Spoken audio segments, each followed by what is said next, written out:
Shalom, all praises to Yahweh Bahashem Yahushai, double honors to the elders of Great Millstone who rule well, peace and salutations to the elect and all the brothers pushing this work in sincerity and in truth. This is Brother Thamayam from GMS Toronto coming at you with another video.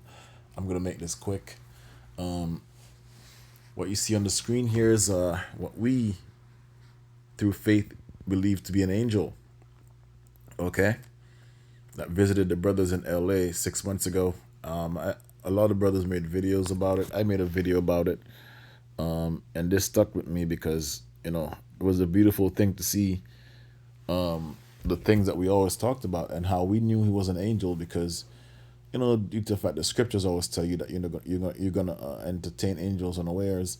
But this brother came to the camp and he was in the background where the brothers were at, and he just stood afar off, and he was in the camera's background, and he just stood there. It's like he was pretty much protecting the brothers, holding post. He was there for probably like an hour, and then before he left, he saluted the brothers, and he just disappeared or whatever the case may be. He just left, right?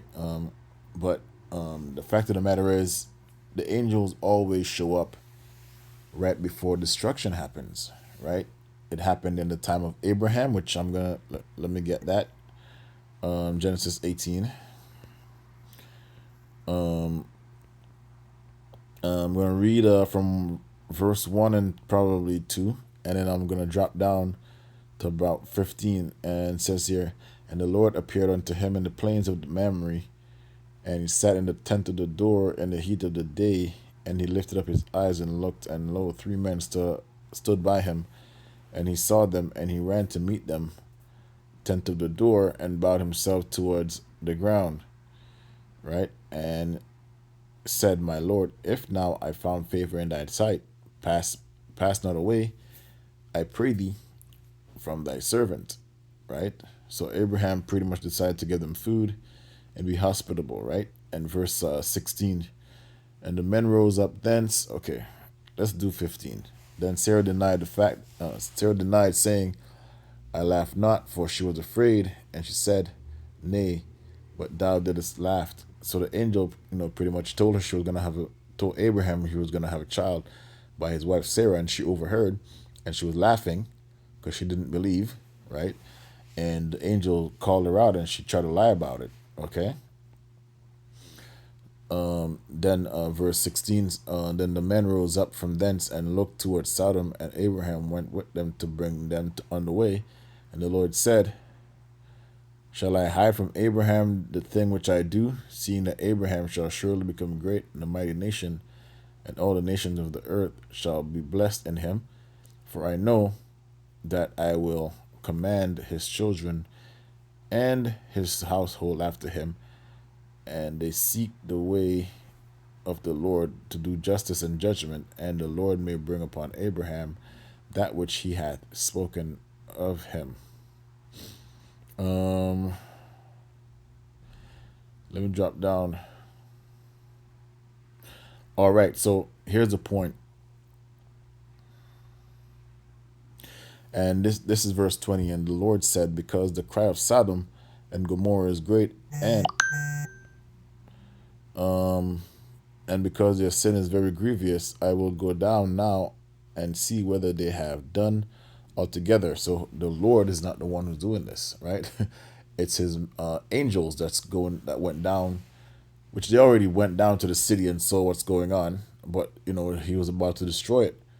So he sent his angels down, right, to speak to the men that he deemed righteous, okay, and worthy to be saved, and told them what's about to happen. Because in all actuality, this was about saving Lot, right? But the point that I'm making is the angels always come down to visit before destruction happens. Just like in LA, the brothers saw that man that stood afar off, right? And I will go down and see what they have done altogether, according to the cry of it, which is come unto me. And if not, I will know. And the men turned their faces from thence and went towards Sodom, But Abraham stood yet before the Lord. So, and Abraham drew near and said, "Wilt thou also destroy the righteous with the wicked?" So he was talking about Lot, his nephew. So that's the point.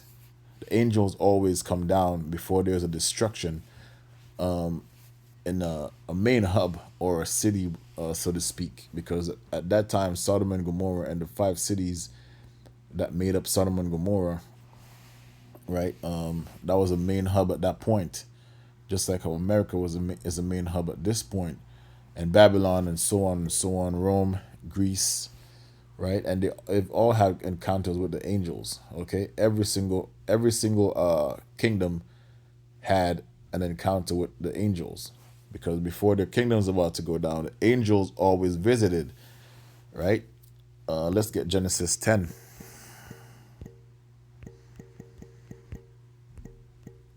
Genesis 10 or Genesis 11?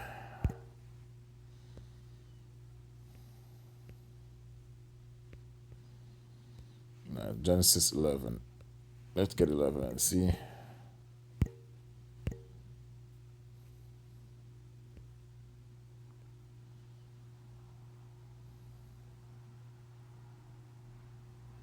Yep, Genesis 10, 11 and 1. And the whole earth was of one language and one speech.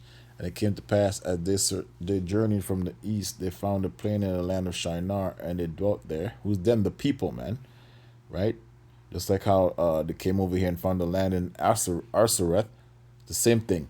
And they said one to another, "Go, let us make brick and burn them thoroughly." And they had brick for stone, and slime had they for mortar. So this happened over a period of time. Okay, it didn't just say, "Oh, let's just go have brick for slime," just like how America didn't, when America was being formed, or Canada, they didn't just say, "Oh, one day let's just make cities." No, it took a period of time, and they came up with plans and structures in their minds and all that stuff. You know how it goes, right? So when you're reading these scriptures, you have to use your imagination, okay?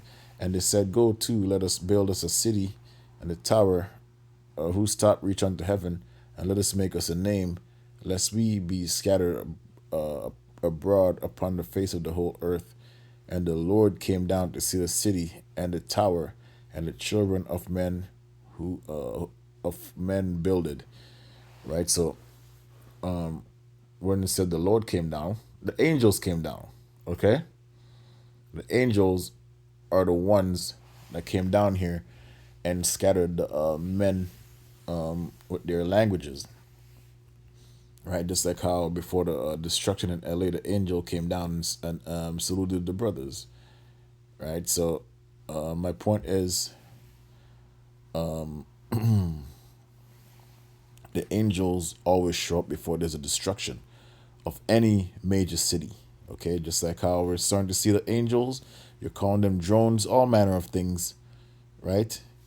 You can call them whatever you want, but we know them as the chariot of the Lord, and they're here because this place is about to be destroyed. Shalom.